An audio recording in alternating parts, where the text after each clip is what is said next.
నవద్వీప్‌లో చుట్టుపక్కల ప్రదేశాలన్నీ చూసిన తర్వాత మధ్యాహ్నం మా ఆశ్రమానికి వెళ్ళి అక్కడ భోజనం చేసేసి కొంచెం సేపు రెస్ట్ తీసుకున్న తర్వాత హ్మ్, అందరం కలిసి మాయాపూర్ చూడటానికి బయలుదేరాము. మా రూమ్ దగ్గర నుండి నవద్వీప్ జెట్టి వరకు రూ. 15 తీసుకున్నారు టోటోలో ఒక్కొక్కరికి.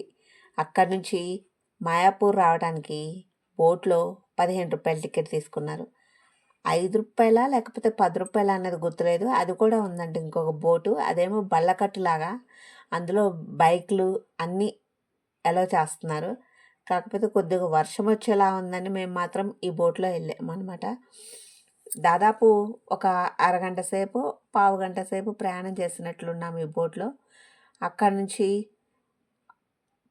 మాయాపూర్ వెళ్ళాము. మాయాపూర్ దిగిన తర్వాత జెట్టి నుంచి బయటకొచ్చి కొంచెం దూరం నడిచిన తర్వాత ఒక సిటీ బస్ ఎక్కేసి ఇస్కాన్ టెంపుల్ దగ్గర దిగాము. ఇస్కాన్ టెంపుల్ అంతా చూడటానికి చాలా బాగుంది. దర్శనం చేసుకున్న తర్వాత లోపలికైతే ఫోన్స్ ఏమీ తీసుకెళ్ళనివ్వట్లేదు. కొంతమంది దీపాలు పెట్టేవాళ్ళు దీపాలు పెట్టేశారు. అలా అంతా అయిపోయిన తర్వాత మళ్ళా కొంతసేపు అక్కడ ఉన్నాము. తర్వాత ప్రభుపాదుల వారిది ఒక పెద్ద బిల్డింగ్ కన్స్ట్రక్షన్ అవుతూ ఉంది. ఇస్కాన్ టెంపుల్ ఎదురుగునే ఉంది ఆ బిల్డింగ్ కూడా. దానికి రూ. 50 టికెట్ పెట్టారు. కానీ లోపల నాకు తెలిసిన ఆంటీ బంగారు విగ్రహం ఉంది అందులో అని చెప్పారు. కానీ మేము టికెట్ తీసుకొని లోపలికి వెళ్ళాము. లోపలైతే బంగారు విగ్రహం ఏమీ లేదు. మొత్తం టెంపుల్ కన్స్ట్రక్షన్ అవుతుంది. అదంతా పూర్తయ్యేసరికి ఇంకా టైం పడుతుందంట. ఇక మేము ఆ విగ్రహం ఏమీ లేదు కాబట్టి ఊరికే కన్స్ట్రక్షన్ ఏరియా అంతా చూసేసుకొని మళ్ళా బయటకొచ్చాము. బోటు కూడా కొంచెం పెద్దగా విశాలంగానే ఉంది మేము ఎక్కిన బోటు కూడా. ఇక అక్కడి నుంచి బయలుదేరి మాయాపూర్, ఐ లవ్ మాయాపూర్ అని ఒక థియేటర్ లాగా ఉంది. మూవీ అంటే ప్రభుపాదుల వారి మూవీ చూపిస్తున్నారు. జస్ట్ ఒక 20 మినిట్స్ రూ. 40 టికెట్ తీసుకున్నారు ఆ మూవీ చూపించినందుకు.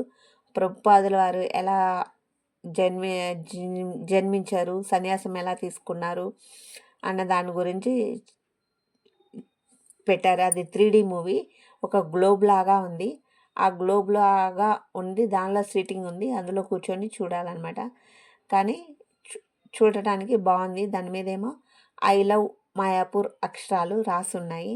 ఇంకా చీకటి అయిపోతుంది, రాత్రి అయిపోతుంది అని చెప్పి మరలా మేము మాయాపూర్లో జెట్టి దగ్గరకు వచ్చి మరలా బోట్ ఎక్కేసి మరలా నవద్వీప్లో దిగేసి మా రూములకి వెళ్ళిపోయాము.